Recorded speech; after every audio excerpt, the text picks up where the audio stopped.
नमस्कार, बहुत स्वागत है आप सभी का। आप देख रहे हैं हमारे साथ खबर असरदार। मैं हूं पूजा सचदेव और मैं हूं आपके साथ प्रशांत कटारिया। तो खबर असरदार में खबरें विस्तार से।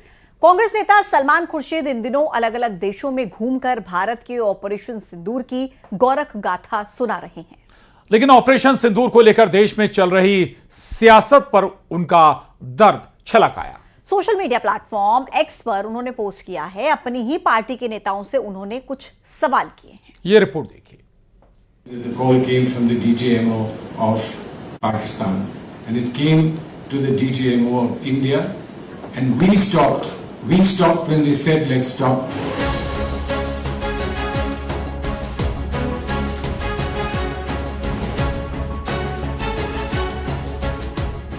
ऑल पार्टी सांसदों के डेलीगेशन में शामिल सलमान खुर्शीद इन दिनों अलग अलग देशों में घूमकर भारत के ऑपरेशन सिंदूर की गौरव गाथा सुना रहे हैं। वो भारत के मित्र देशों को बता रहे हैं कि 22 अप्रैल को पहलगाम हमले के बाद कैसे भारत ने पाकिस्तान में 9 आतंकी अड्डों को ऑपरेशन सिंदूर चलाकर मिट्टी में मिला दिया।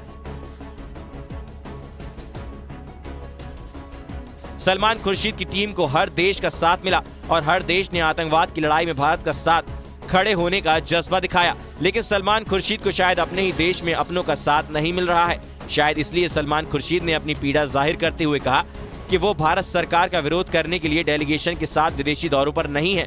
अगर ऐसा करना होता तो वो घर पर ही रहते। खुर्शीद ने कहा कि वो भारत के लिए बोलने आए हैं और भारत के लिए बोलने पर जो लोग उन पर बीजेपी और मोदी सरकार के समर्थक होने का आरोप लगा रहे हैं, ऐसे लोगों से सलमान खुर्शीद ने सिर्फ एक सवाल पूछा कि क्या देशभक्त होना इतना मुश्किल है। सोशल साइट एक्स पर सलमान खुर्शीद ने लिखा कि आतंकवाद के खिलाफ भारत का संदेश दुनिया तक पहुंचाने के लिए अभियान पर हूं, लेकिन ये दुखद है कि देश में लोग राजनीतिक निष्ठाओं की गणना कर रहे हैं। क्या देशभक्त होना इतना मुश्किल है।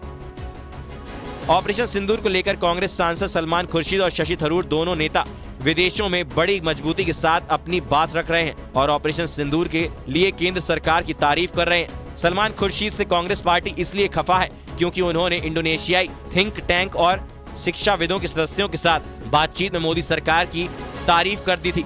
सलमान खुर्शीद ने कहा था कि आर्टिकल 370 के हटने से जम्मू कश्मीर में लंबे समय से चली आ रही अलगाववाद की समस्या खत्म हो गई है, जबकि विदेशी धरती पर शशि थरूर ने खुलकर ये कहा कि भारत ने मोदी सरकार के दौरान पहली बार LOC पार जाकर के सर्जिकल स्ट्राइक की थी। We are doing here is what is needed for the country.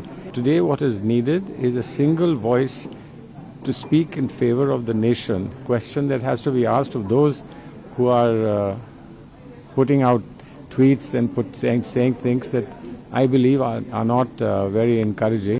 Operation Sindoor को छुटपुट बोला गया, ऑपरेशन सिंदूर फेलियर है बोला गया। ऑपरेशन सिंदूर के बाद जो हमारा ऑल पार्टी डेलीगेशन गया उनकी तो तुलना आतंकियों से जयराम रमेश ने की। टूरिज्म बोला गया, बारात बोला गया संजय राउत के द्वारा। ऐसे लोगों को अब सलमान खुर्शीद ने आईना दिखाया। खुर्शीद और थरूर के देश प्रेम को देखकर कांग्रेस के तमाम नेता बेचैन हो उठे हैं और अपनी पार्टी की 2 दिग्गज नेताओं की राजनीतिक निष्ठा पर सवाल उठा रहे हैं, जिस पर बीजेपी ने कांग्रेस पर निशाना साधते हुए कहा कि कांग्रेस के लिए आज भी राष्ट्रहित नहीं बल्कि परिवार हित और दल हित सर्वोपरि है। Bureau report, news 18।